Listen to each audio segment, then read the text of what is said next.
नमस्कार दोस्तों, मैं हूं अनूप और आप देख रहे हैं नो मोर विथ अनूप।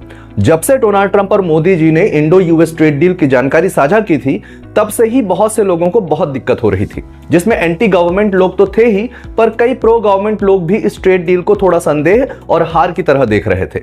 पर बहुत से जानकार इस डील का शुरू से ही स्वागत कर रहे थे। इस डील में 2 पॉइंट सबसे ज्यादा विवादित थे, जिसमें से पहला था रशिया से ऑयल नहीं लेने पर राजी होना और दूसरा था भारत की तरफ से जीरो टैरिफ अमेरिकी सामानों पर। मैं अपनी बात करूं तो मैंने इस पर एक वीडियो बनाया भी था, जिसमें मैंने इस डील से जुड़ी सभी बातों के बाहर आ जाने तक का वेट करने के लिए कहा था। तो अब वह इंतजार खत्म हो चुका है और 7 फरवरी को भारत और अमेरिका के बीच इंटरिम ट्रेड एग्रीमेंट हो गया है और इसके बाद से इसके उन छुपे हुए हिस्सों से भी पर्दा उठ गया है। तो आज की वीडियो में हम बात करेंगे कि कैसे सच में ये हमारा मास्टर स्ट्रोक है और कैसे ये हमें मैन्युफैक्चरिंग और सप्लाई चेन में एक ऊंची जगह पर पहुंचाएगा। आज हम बात करेंगे जीरो टैरिफ का रोना रोने वालों पर और जानेंगे कि क्या सच में जीरो टैरिफ से भारत के छोटे व्यापारियों का नुकसान होगा। आज हम भावनाओं पर नहीं बल्कि फैक्ट्स, डेटा और दुनिया के बड़े अर्थशास्त्रियों के व्यू पॉइंट पर बात करेंगे। तो इन सवालों का जवाब जानने के लिए बने रहिएगा मेरे साथ। और हाँ, इससे पहले हम आगे बढ़े, नए दर्शकों से रिक्वेस्ट है कि चैनल को जल्दी से सब्सक्राइब कर लें। दोस्तों, तो सबसे पहले यह समझते हैं कि विरोध किस बात का है। आलोचक कह रहे हैं कि अमेरिकी सामान भारत में बिना टैक्स मतलब जीरो टैरिफ के आएंगे तो हमारे छोटे व्यापारी बर्बाद हो जाएंगे, अमेरिकी सामान भारत के बाजारों में डोमिनेट करेंगे। लेकिन दोस्तों, वास्तविकता क्या है उस पर नजर डालते हैं। अगर भारत ने कुछ चीजों पर टैरिफ कम किया है तो बदले में अमेरिका ने भी भारतीय सामानों पर लगने वाले 50% के भारी भरकम टैरिफ को घटाकर सीधे 18% कर दिया है। इसके अलावा वाणिज्य मंत्री पीयूष गोयल के अनुसार भारत को जेनेरिक दवाएं, फार्मास्यूटिकल्स, हीरे जवाहरात और एयरक्राफ्ट पार्ट्स पर अमेरिका में जीरो टैरिफ एक्सेस मिला है। मतलब अमेरिका भी हमारे इन सामानों पर कोई टैरिफ नहीं लगा रहा है। भारत वर्तमान में $13 बिलियन की दवाएं अमेरिका भेजता है। अब सोचिए, जीरो ड्यूटी से हमारे फार्मा सेक्टर को कितना मुनाफा होगा। अब सवाल आता है कि हमने अमेरिका के लिए दरवाजे क्यों खोले, हमने उन्हें जीरो टैरिफ क्यों दिया। तो इसके 2 बड़े कारण हैं दोस्तों। पहला है चीन को पछाड़ना। वर्तमान में अमेरिका में चीन के सामान पर 30 से 35% और वियतनाम पर 20% का टैरिफ है। भारत के लिए यह अब सिर्फ 18% है, यानी अमेरिकी खरीदार के लिए भारतीय कपड़ा और जूता चीनी सामान से सस्ता होगा। यह मेक इन इंडिया मिशन के लिए टर्निंग पॉइंट साबित हो सकता है। दोस्तों, दूसरा है सस्ती टेक्नोलॉजी। भारत ने अमेरिकी इंडस्ट्रियल गुड्स और आईसीटी सामानों और कुछ एग्रीकल्चरल प्रोडक्ट्स जैसे फल और नट्स जैसे बादाम और अखरोट पर टैरिफ कम किया है। हमें चिप्स, सर्वर्स और हाईटेक मशीनरी चाहिए। अगर इन पर टैक्स कम होगा या जीरो होगा तो भारत में डेटा सेंटर और फैक्ट्रियां लगाना सस्ता हो जाएगा। दोस्तों, पर इस ट्रेड डील में किसानों की सुरक्षा को सरकार ने अभी भी कॉम्प्रोमाइज नहीं किया है। सरकार ने साफ कर दिया है कि दूध, पनीर, गेहूं, चावल और मांस जैसे संवेदनशील उत्पादों पर कोई भी छूट नहीं दी गई है।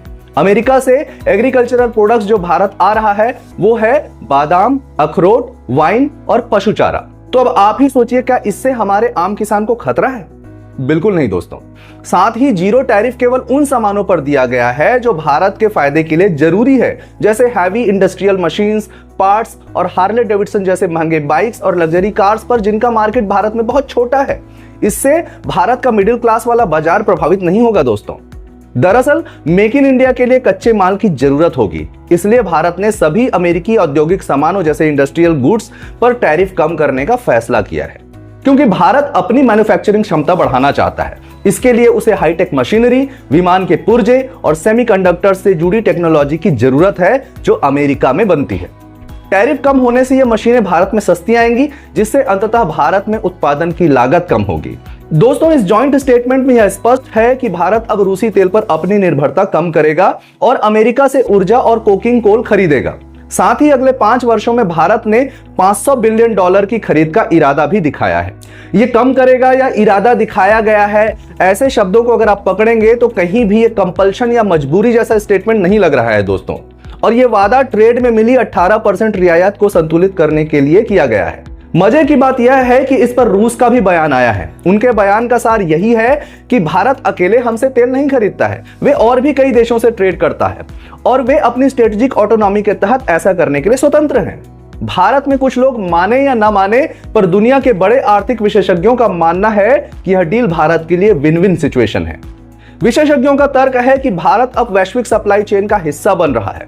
बिना टैरिफ कम किए हम ग्लोबल वैल्यू चेन में शामिल नहीं हो सकते थे। अर्थशास्त्रियों का कहना है कि $500 बिलियन का व्यापार लक्ष्य भारत की जीडीपी में कम से कम 1% की अतिरिक्त बढ़ोतरी कर सकता है। और इकोनॉमिक सर्वे 2026 के अनुसार अमेरिका के साथ यह नरमी भारत को रूसी तेल पर निर्भरता कम करने और अपनी स्ट्रेटेजिक ऑटोनॉमी बनाए रखने में मदद करेगी।